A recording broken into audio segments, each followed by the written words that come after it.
Terima kasih Anda masih bersama kami, pemirsa. Kabupaten Mamasa, Sulawesi Barat memiliki makanan khas bernama leong. Makanan ini terbuat dari beras ketan yang dicampur dengan aneka rempah, lalu dimasukkan ke dalam sepotong bambu untuk kemudian dibakar. Selain rasanya lezat dan nikmat, leong juga memiliki aroma khas yang menggugah selera.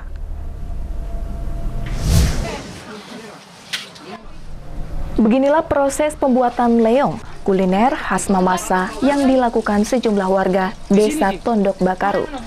Pertama-tama mereka menyiapkan beras ketan sebagai bahan utama pembuatan leong, dicuci hingga bersih.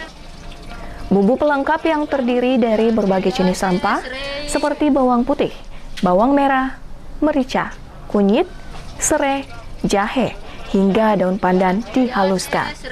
Satu persatu bumbu yang telah dihaluskan kemudian diperas untuk diambil sarinya, lalu dicampur bersama santan kelapa.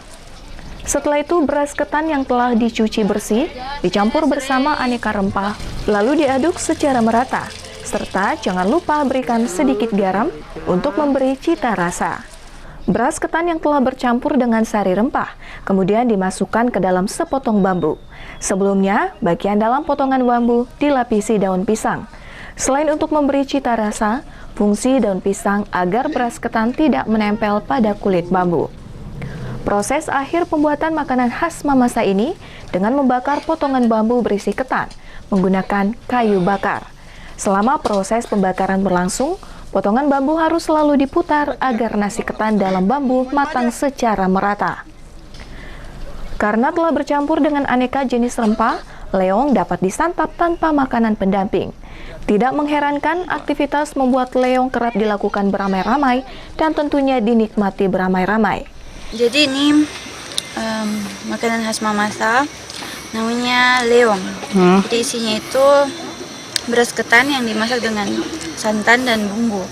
Bumbunya itu diantaranya bawang putih, kemudian ada santannya sendiri, kunyit, bawang merah, merica, dan daun pandan. Kemudian dimasak dalam bambu dan dibakar. Biasanya, aktivitas membuat leong dilakukan warga setempat usai musim panen sebagai kesyukuran terhadap hasil panen. Dari Mamasa, Freddy Christian, iNews melaporkan.